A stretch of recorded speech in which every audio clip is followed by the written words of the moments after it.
Mom, how about making sandwiches for us every day until you can get together $30,000? If you don't, I won't let you see Amelia anymore. Such an unreasonable demand from my eldest son turned my life upside down.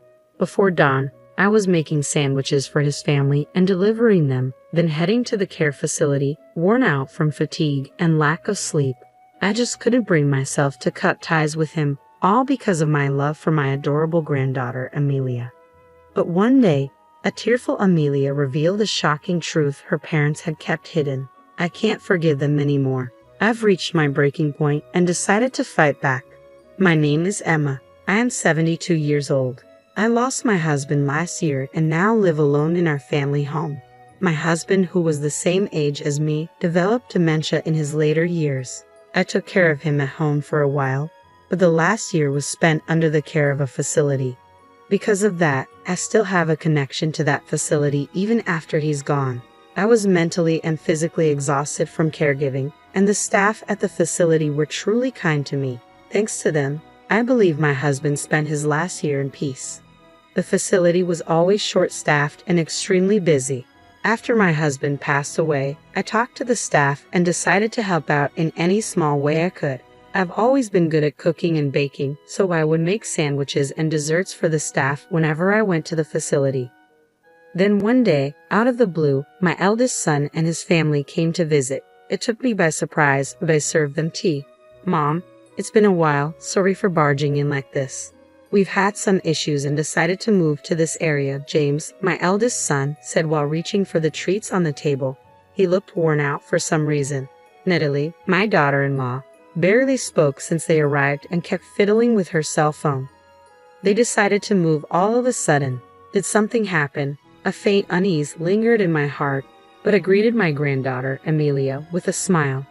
Amelia, you've grown up so much. How have you been? It must have been about 5 years since I last saw my eldest son's family. Ever since my husband was diagnosed with dementia, my days were consumed with caregiving, leaving no time or energy for anything else.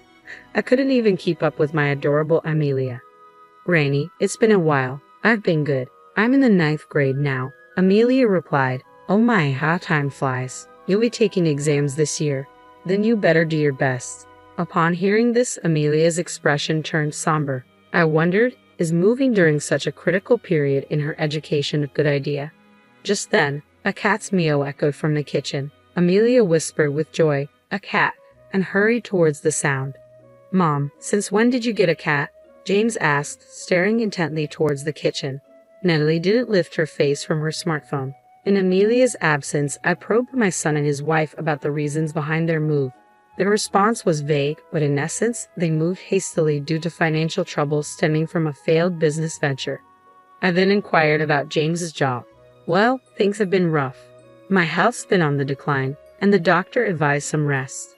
More importantly, Mom, I have a favor to ask. James was hoping for a loan.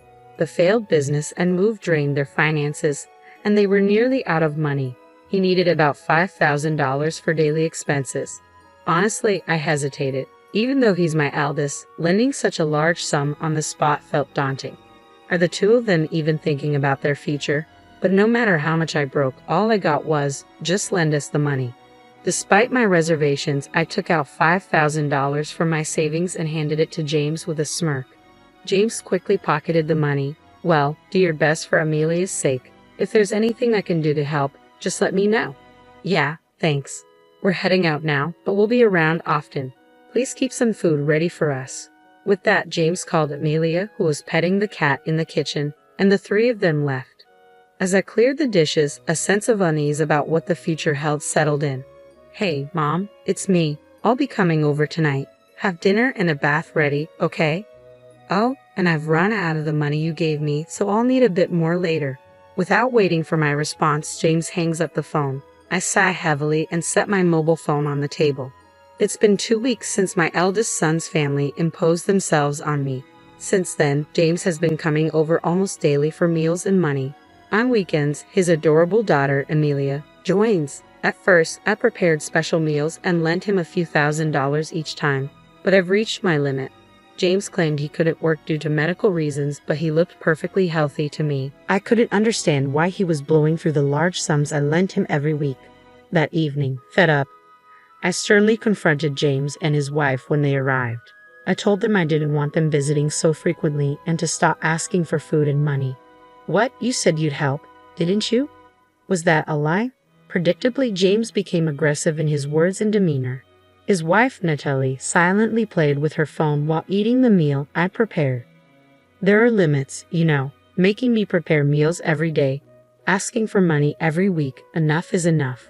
I'll go bankrupt at this rate. Fine, I'll give up on the money for now, but instead, bring me sandwiches every day. Enough for 3 meals. What? I can't do that. I've told you, I volunteer at a facility every weekday morning, then drop them off before you go. Wake up at 3 a.m. if you have to. Before I could respond, James added, if you don't do anything for us, you won't see Amelia anymore. We'll cut ties with you. Knowing how much I adore my only granddaughter, Amelia, James smirked. Honestly, I'd love to cut ties with this couple, but I worry about sweet Amelia. Let me think. I can't come up with money that easily. Then at least gather around $30,000 for now, and remember the sandwiches daily. Let's go, Natalie. From that day on, my life dramatically changed. I would wake up before dawn to prepare sandwiches for James' family, deliver them, and then head to the facility, exhausted and sleep-deprived. My love for Amelia stopped me from cutting ties with my son.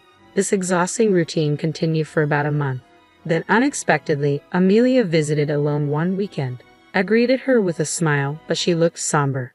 To be honest, Dad told me not to visit you anymore, Amelia confessed as she gently stroked our family cat in the kitchen. They make you prepare sandwiches every day while they just laze around at home. I'm so sorry. You don't need to apologize, Amelia.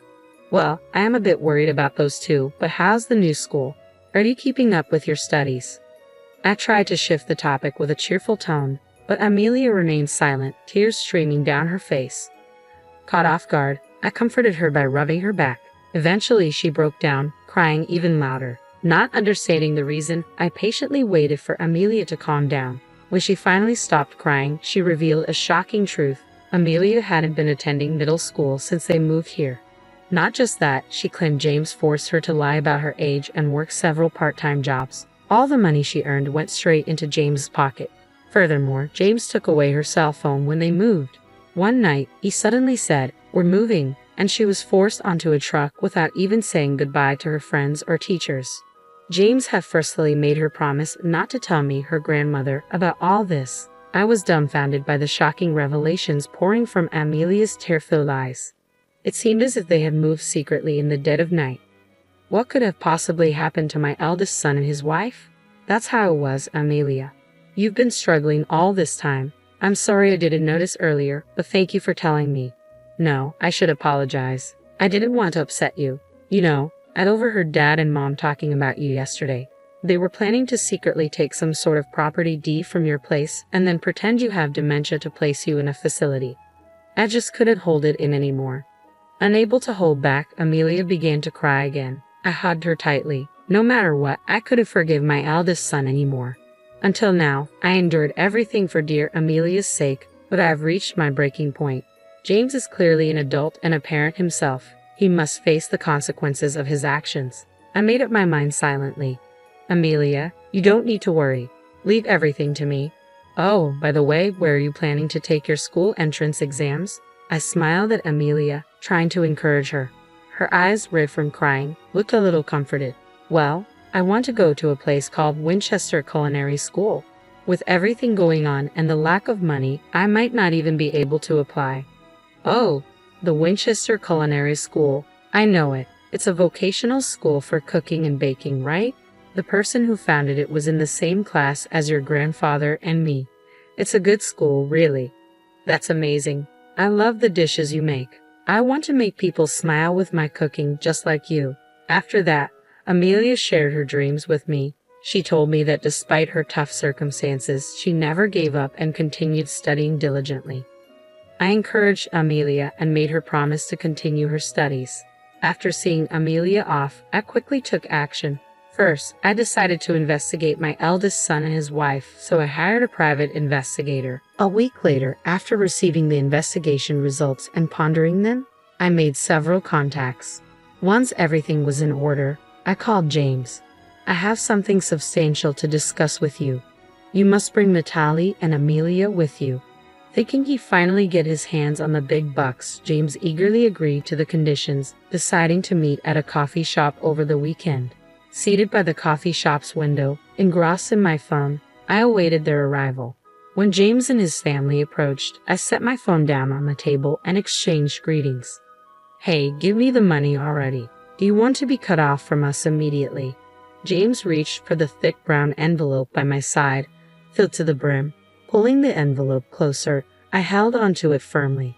If you really want, we can sever ties. But before that, I have some things to confirm with you. Only after that will I hand this over. I began by pointing out that ever since their move, they hadn't enrolled Amelia in middle school and had been making her work illegally on the side. The couple tried to brush it off, clearly eager for the money, but eventually admitted the truth. We had no money, so we had no choice. Once we get the money, she'll quit her job and go back to middle school. Suspicious with doubt, I continued to question why James wasn't working. Are you truly on medical leave? Which hospital did you go to? Show me some proof, like a receipt or a health insurance card. I don't have any. You're not faking it, are you? Lying just because you don't want to work?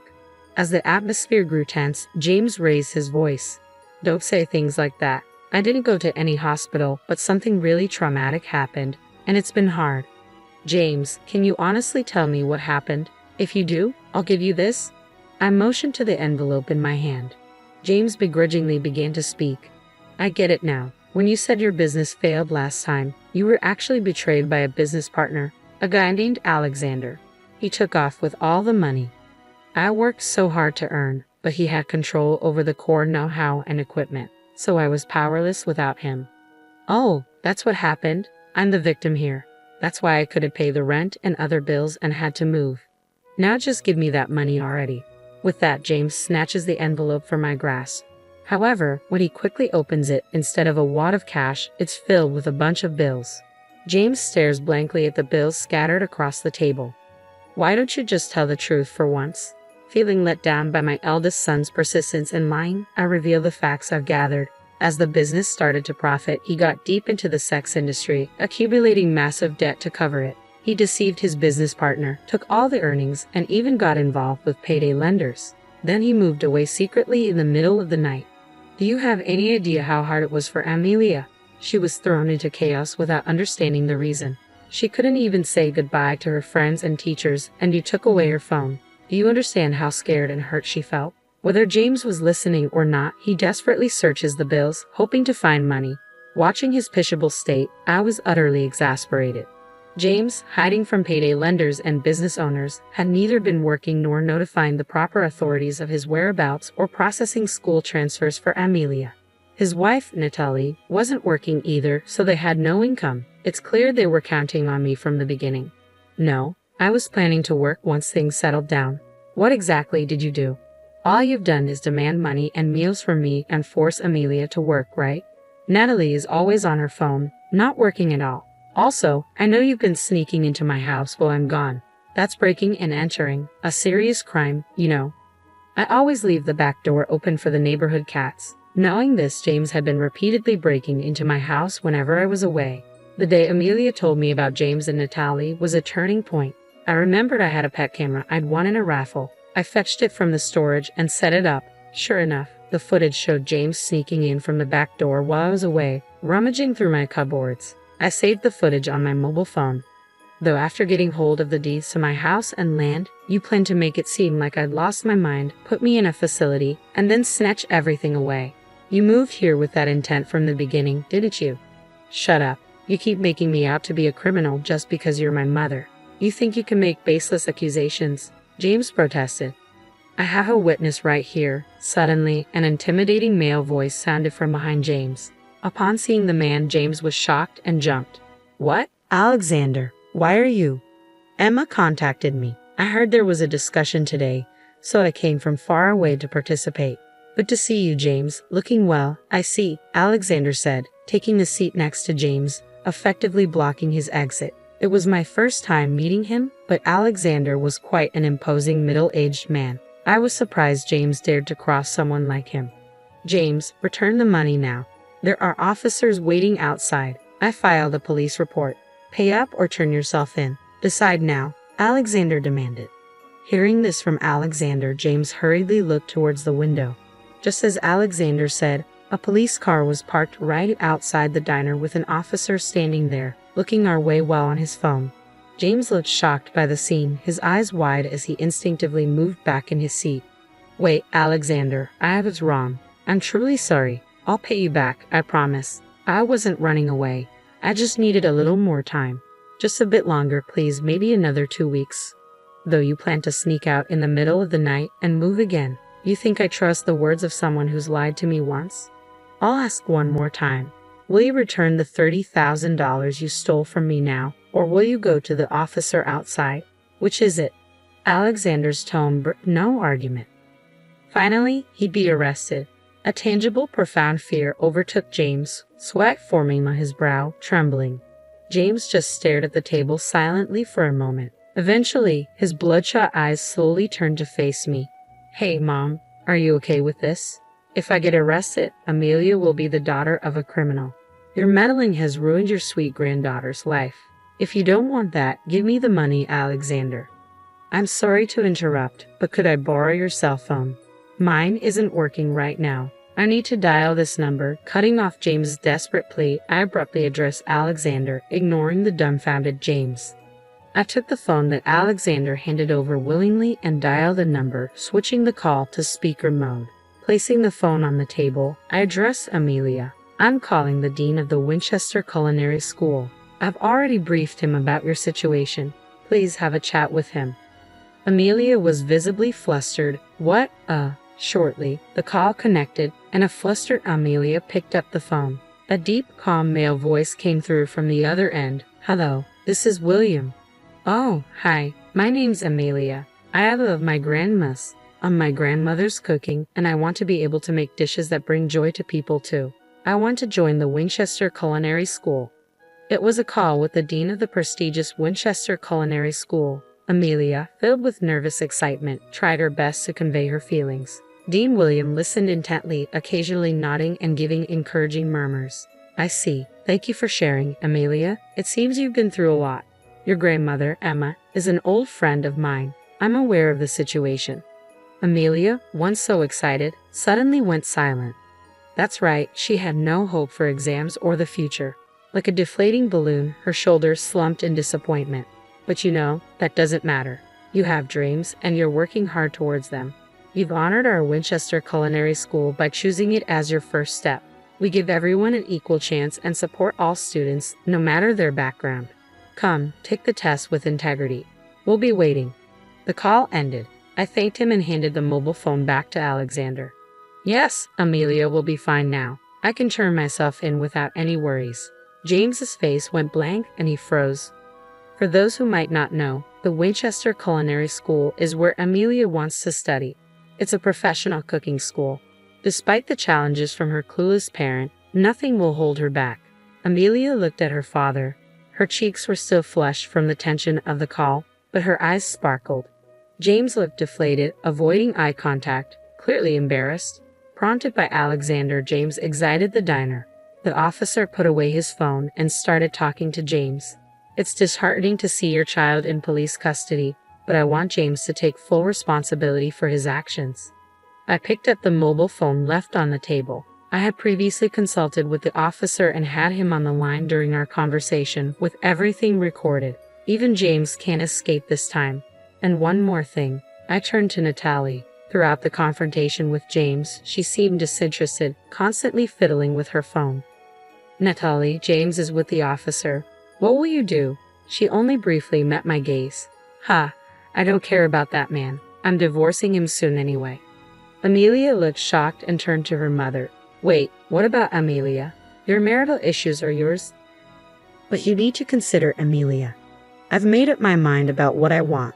I'm tired of his wasteful spending. I just want to live on my terms now. Tears quickly filled Amelia's eyes. With a father like James and now her mother, how much more hurt would they inflict on their daughter? I felt more disheartened than angry, sighed deeply. Later, a resigned James confessed all his crimes at the police station and is still being interrogated. He owed $50,000 from the sex industry, took $30,000 from his former business partner Alexander, and borrowed $20,000 from payday lenders. The total amount he siphoned from me was around $20,000. Of course, both Alexander and I intend to claim every penny. As his mother, it's heartbreaking. I hope this serves as a lesson for him to deeply reflect and atone for his sins. Natalie, being James' ex-wife, was also interrogated during this. It was discovered she had been scammed. This was a romance scam where you get sweet-talked by someone you meet on social media, and after establishing a romantic relationship, they skillfully swindle large amounts of money. The person Natalie had been communicating with on her mobile phone claimed to be a super famous, handsome actor. One day, she received a personal direct message just for her and was passionately pursued.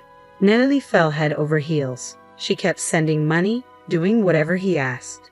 Of course, this was an imposter pretending to be the actor. This case mirrored numerous others reported to the police. Realizing she'd been deceived, Natalie was utterly devastated.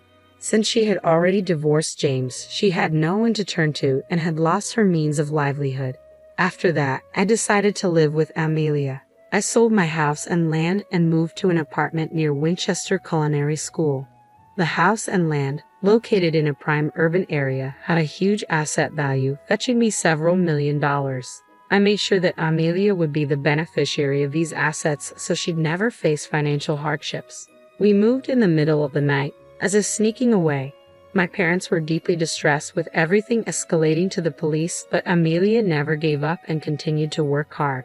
I too did everything I could, managing her transfer to middle school and helping with her exams. Thanks to our efforts, Amelia managed to take the entrance exam for Winchester Culinary School and got in. Just as Principal Williams said, Amelia dedicates herself to her studies at Winchester Culinary School, heading straight towards her dream, enjoying her youthful days surrounded by friends. Watching my beloved Amelia grow up by my side, I live with peace in my heart, basking in happiness.